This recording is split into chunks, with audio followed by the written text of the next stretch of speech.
What is up, Weirdo Guy Nation? It's me, Weirdo Sam, here, back with another video. Now, I know what you're probably thinking. Weirdo Sam, why are you wearing sunglasses indoors? And honestly, I just realized now that I'm wearing sunglasses, and I can't quite remember why I put them on. So guys, a couple days ago, I was looking through this bag of discs, okay? This had DVDs, CDs, and some Wii games. Now, when I was looking through this bag, I found this game, right?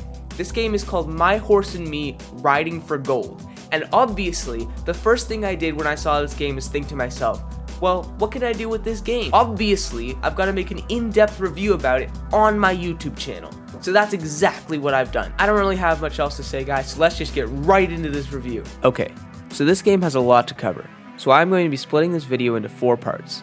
First, I'm going to be covering the first impressions and what the game actually is. Next, I'll talk a bit about the single-player campaign storyline. Then, I'll talk a bit about the gameplay mechanics and how to master the game, as well as the graphics and soundtrack. Okay, so starting off, first impressions. My first thought when I saw this game was remembering all the value Wii games of its time.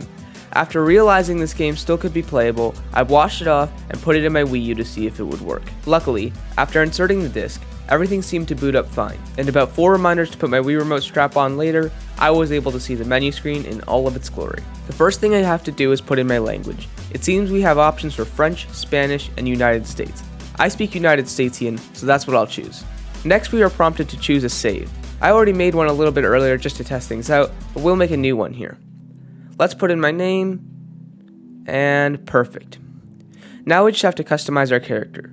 Now I'll be honest, I don't really think any of these options really look like me, but I guess we'll go with the dark brown hair because I guess it's the closest. As for the horse, I think we'll go with this color because I don't really know what else to choose, and since this is the Weirdo Guy Nation, we of course have to call it the Weirdo Guy Horse. Now that we've got everything set up, we can go ahead and move on to talking a bit about the single player campaign. Now I will admit, I didn't get very far into this game, so I was only able to get to the first cutscene. And from what I could find, there wasn't very much more after that. But from what we can see, you play as the protagonist, Emma, who has come to visit her Uncle Roger on his farm. However, upon coming to visit, you meet Brandon, a helper of Emma's uncle. He tells you that it has been tough to ride the horses in the last few months, as the horses have become sick, and they're not able to win as many races. You also meet Caitlin, whose role in the story is pretty unknown, and to be honest, is one of the creepiest characters that I've seen in a while. You look fantastic! Then you meet Uncle Roger and Cheryl. You find out that Roger was not making very much money from the farm, and Cheryl is mad that Roger didn't sell it when he had the chance. And then the cutscene ends. I looked far and wide to see if there was any other way to trigger a new cutscene, but even after finishing the training, grooming the horses, and competing in a tournament, I was unable to find any evidence of another one. If anyone out there has this game and is aware of a cutscene that I could not find, please let me know and I could potentially make a part 2 to this video, going a bit more in depth to the storyline of this game. And then we have the gameplay. When you start a new save, you spawn in the middle of this field outside the house, and are told how to move around. There's not a lot to see here, but there are fields, a house, and a barn. I started off by going into the barn to see what was there. In the barn, you can see all of the horses, and when you find your horse, you can go up to it and start grooming. There's a few different ways to groom your horse. You can stroke or pet your horse. This is done by spamming the A button until the bar is full. This is done to comfort the horse. Next, you replace the horse's water. This is done by once again spamming the A button while you're by the hose to fill up the bucket, then spamming it again while you're by the trough to empty it. Once your horse's water has been refilled, it's time to brush your horse. You can brush your horse by holding down the A button and using the Wii's pointer controls to brush down every part of your horse. Then you have to clean the stall.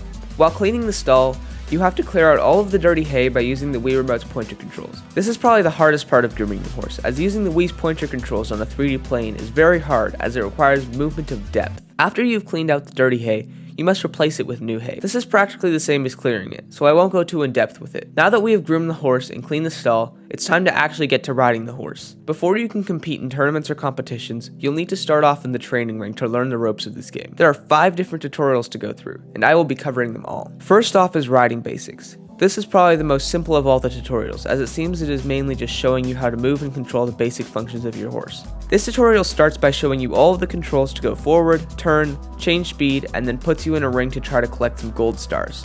Something that I noticed about these stars, however, is that later on in the tutorials, you will have to collect the stars in order, meaning that if you go to the last star first, all of the stars before it will disappear. Whether this is intended to help you improve by going in the direction that it tells you, or it's just bad game design is unknown. However, it is frustrating nonetheless. Next up we have speed control. This tutorial is pretty similar to the last. However, the types of stars change throughout the course. These are easy to collect and can be collected at any speed setting. However, once the gold stars have been collected, we move on to different colored stars. These stars can only be collected when riding at specific speeds. The green stars can only be collected when at walk, the blue stars can only be collected at trot, and the red stars can only be collected at canter. This adds an entirely new aspect to the game. As before, if you were able to maintain it, you could canter the entire way. However now, it seems as if you must slow down and speed up quite often, making the game much more difficult. I have, however, found a way to somewhat bypass this, if you are skilled enough to perform the bypass. When collecting the slower stars such as walk or trot, you only need to collect the stars in the respective speed. Whatever you do in between the stars does not matter, meaning that if you can perform it right, you can slow down to collect these stars and then quickly speed up before the next one to remove some time from your score. The next tutorial is pretty similar to the last one. You follow the marks on the ground in the correct speed to gain points. What doesn't make sense about this one though, is the motion controls. After you collect all the marks on the ground, some diagrams show up on screen telling you to flick the Wii remote in different directions. Doing this did not seem to improve the score at all, nor did it cause the horse to do anything.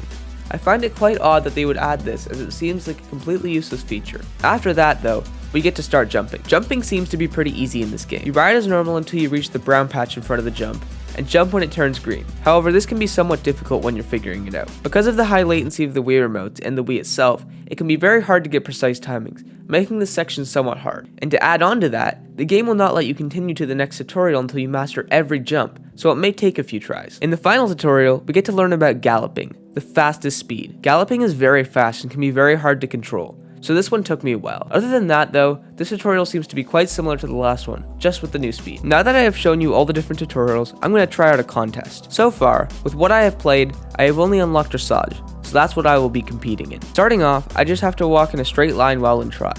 Pretty easy.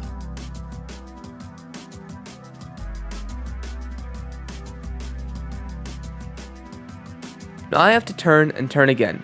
This contest took quite a while, so I'm not going to show the whole thing, but I think that I did pretty well.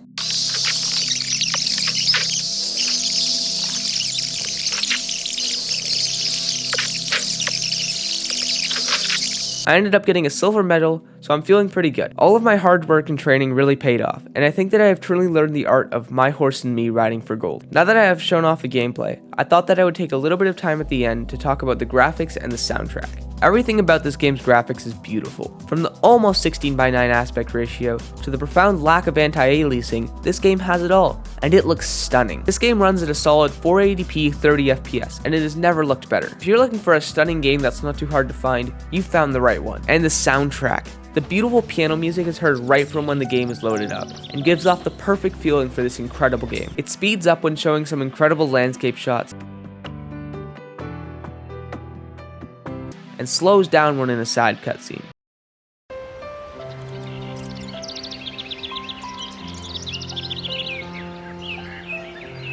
There's even some neighing used as percussion when in the barn.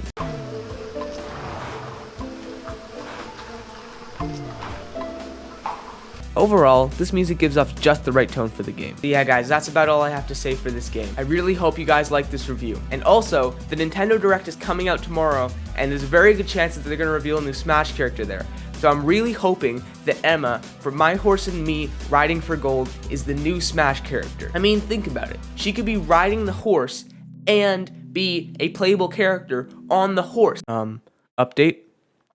It is the next day. The Nintendo Direct has come out, and sadly, they did not reveal that Emma from My Horse and Me Riding for Gold would be the new Smash character. Instead, it's some character from Tekken that no one cares about. But yeah, I'm really sad that they didn't announce Emma from My Horse and Me Riding for Gold. But I think Weirdo Guy Nation, we have to keep going. So make sure you spam Nintendo on Twitter to add Emma from My Horse and Me Riding for Gold to Super Smash Bros. Ultimate. So please do that. Anyway, that's about it for this video. Make sure you like and subscribe if you like this video. I put a bunch of effort in this video, so make sure that you smash that like button if you like this video. And if you didn't like this video, then also let's smash that like button because I want you to. So like this video, subscribe, comment, all that stuff. See you guys in the next one, Weirdo Guy Nation. Peace out.